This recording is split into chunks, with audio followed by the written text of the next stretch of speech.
குருப்பியோ நமக.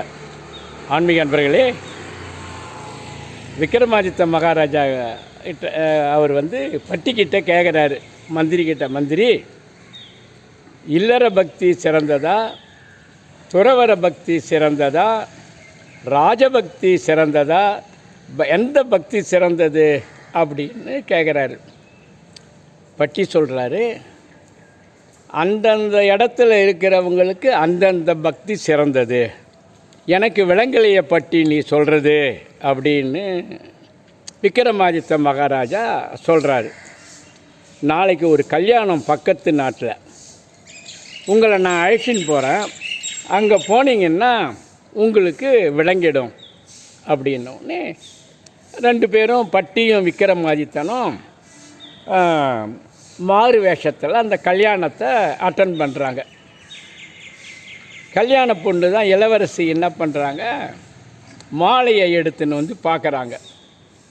மாலையை எடுத்துன்னு வரும்போது அங்கே இருக்கிறவங்க எல்லாரையும் பார்த்துனே she is not satisfied with the groom.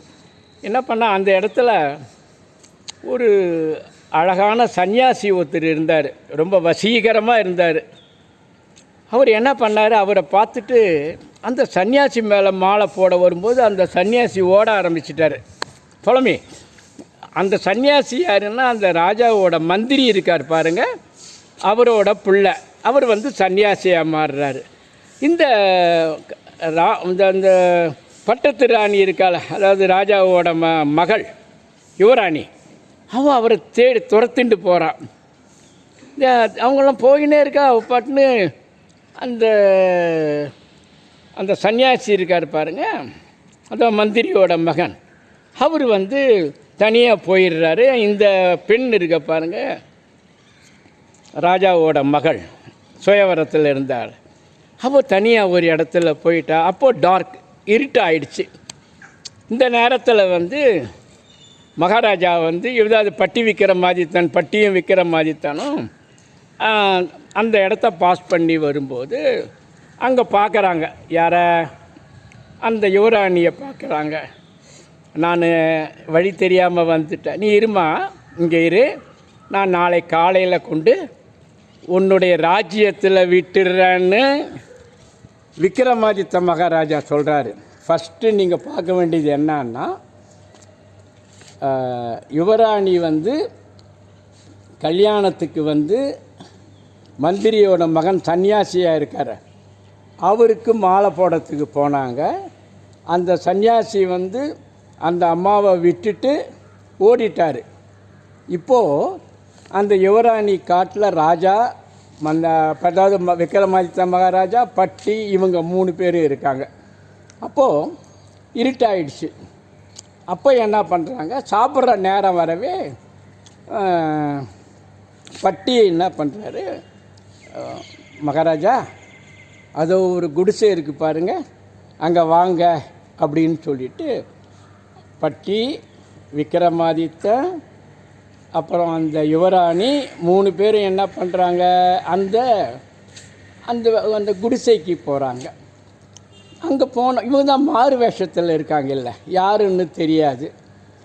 அவர் என்ன பண்ணார், அந்த வீட்டில் இருக்கிறவங்க குடியானவர்கள்னு சொல்லுவாங்க பாருங்கள், அதாவது இந்த கிராமத்தில் இருக்கிறவங்க, இந்த அரிசி அது இது செய்கிறவங்கெல்லாம், அவங்க என்ன பண்ணுறாங்க, அவங்கள அந்த அந்த அம்மா, அவங்க புருஷன், குழந்தை, குடும்பம், அது அவரை கூப்பிட்டு, இவங்க 3 பேரை கூப்பிட்டு வாழை இலை போட்டு சாப்பாடு போட்டு அவங்கள பரிமாறுறாங்க.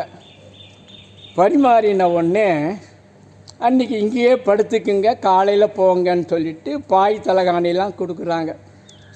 இப்போது முடிச்சுட்டு ராஜா என்ன பண்ணுறாரு, நம்ம அந்த யுவராணியை கொண்டு நேராக விட்டுடணும்னு சொல்லிவிட்டு அந்த பக்கத்து நாட்டில் இருக்கார் பார், அங்கேருந்து தானே இந்த பொண்ணு வந்தது, அங்கே கொண்டு விட்டுட்டு நேராக ராஜ்யத்துக்கு போகிறாரு. பட்டி நான் கேட்டேன்ன்ற, இதுதான் நடந்தது. இப்போ என்ன சொல்கிறீங்கன்னா கேளுங்கிற மகாராஜா. இப்போ அந்த சன்னியாசி அந்த தர்மம், சந்நியாச தர்மம், நான் கல்யாணம் பண்ணிக்க மாட்டேன் அப்படின்னு சொல்லிட்டு போயிட்டார். அவருடைய ஸ்பியரில் அவர் இதில் அவர் கரெக்டு, சந்நியாச தர்மம் அது சிறந்தது. அங்கே அடுத்தது இல்லற தர்மம். இல்லற தர்மம் எப்படின்னா, இப்போ நம்ம ஒரு வீட்டுக்கு போனோம், அந்த வீட்டில் நம்ம அப்போ அதிதியாக போனோம்.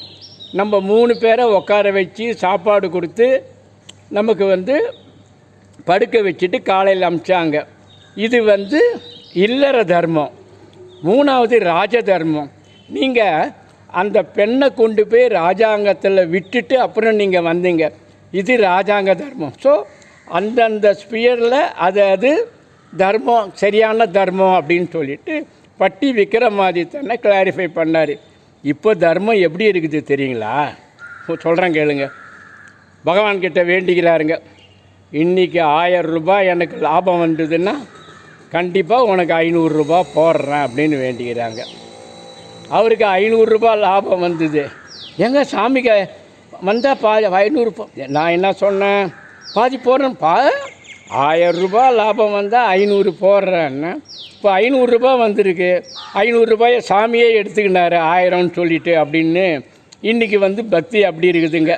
உங்களை அடுத்த வீடியோவில் சந்திக்கிறேன். நன்றி, வணக்கம். ஹர ஹர ஹர ஹர மகாதேவ்.